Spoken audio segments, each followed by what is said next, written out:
வணக்கம். இன்னைக்கு திண்ணையில் நம்ம பார்க்க போகிறது முட்டையும் குடமிளகாயும் சேர்த்து பண்ண போகிற ஒரு ரொம்ப டேஸ்டியான ஒரு குருமா பண்ண போகிறோம்.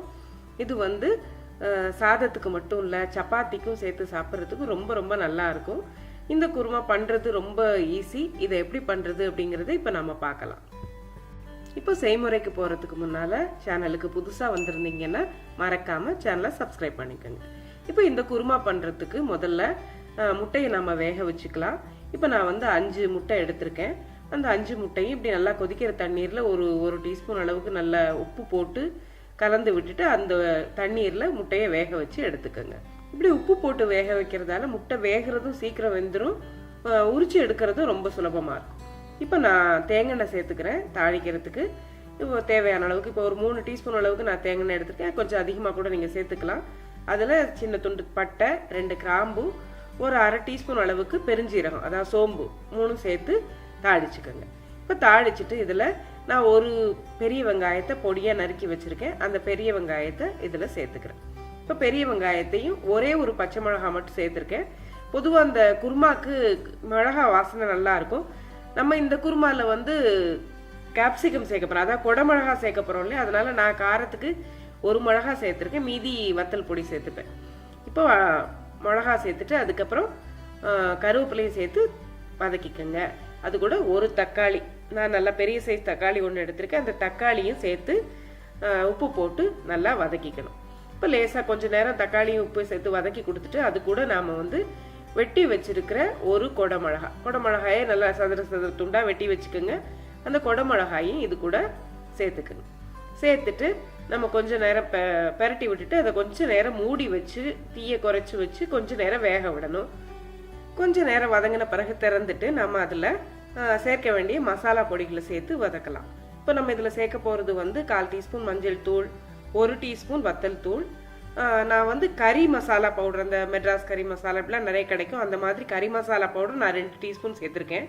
அது இல்லாதவங்க 1 டீஸ்பூன் மல்லிப்பொடியும் அரை டீஸ்பூன் கரம் மசாலாவும் கலந்துக்கலாம். இப்போ சேர்த்த மசாலாக்களையும் சேர்த்து நல்லா பெரட்டி விட்டுட்டு அது கூட நாம் தேங்காய் கலவை சேர்க்கணும். இப்போ நான் அரை கப் தேங்காய் துருவல், அது கூட ஒரு அரை டீஸ்பூன் அளவுக்கு சோம்பு, அதாவது சோம்பும் 1 டீஸ்பூன் பொட்டுக்கடலை 3 சேர்த்து நான் அரைச்சு இப்போ இதில் சேர்த்துருக்கேன்.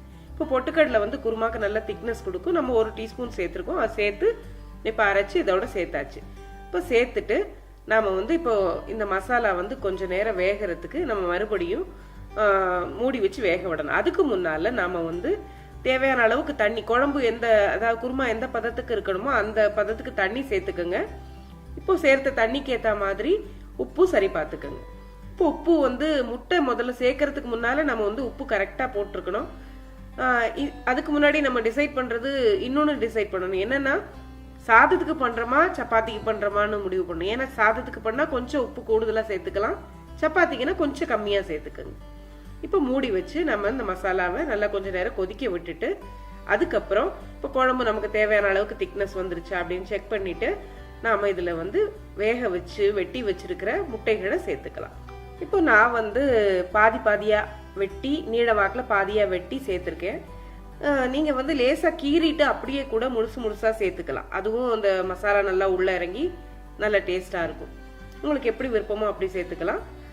இப்படி எல்லா முட்டையும் வெட்டின துண்டுகளை சேர்த்துட்டு இது நல்லா குழம்புல கொஞ்சம் நேரம் மூழ்கி இருக்கிற மாதிரி அதை நல்லா பெரட்டி விட்டு அதுக்கு மேலே கொஞ்சம் குழம்பு இருக்கிற மாதிரி பண்ணிவிட்டு அதுக்கப்புறம் மறுபடியும் நம்ம ஒரு 2 நிமிஷம் இந்த குழம்போட சேர்ந்து அந்த முட்டை கொஞ்சம் நேரம் அந்த குழம்போட சத்தெல்லாம் அந்த முட்டையில் இறங்குறதுக்கு கொஞ்சம் நேரம் மூடி வச்சு வேக விடலாம். இப்படி மூடி வச்சு கொதிக்க விடும்போது தீயை மறக்காமல் குறைச்சிருங்க. தீ அதிகமாக இருந்துச்சுன்னா குழம்பு அடி பிடிச்சிச்சின்னா குழம்போட டேஸ்ட் கெட்டு போயிடும்.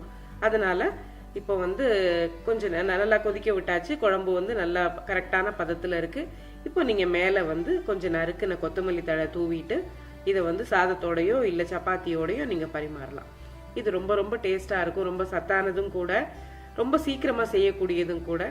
இந்த ரெசிபி உங்களுக்கு பிடிச்சிருந்ததுன்னா இதை லைக் பண்ணுங்கள், உங்கள் ஃப்ரெண்ட்ஸோட ஷேர் பண்ணிக்கோங்க. மறக்காமல் இந்த சேனலை சப்ஸ்கிரைப் பண்ணுங்கள்.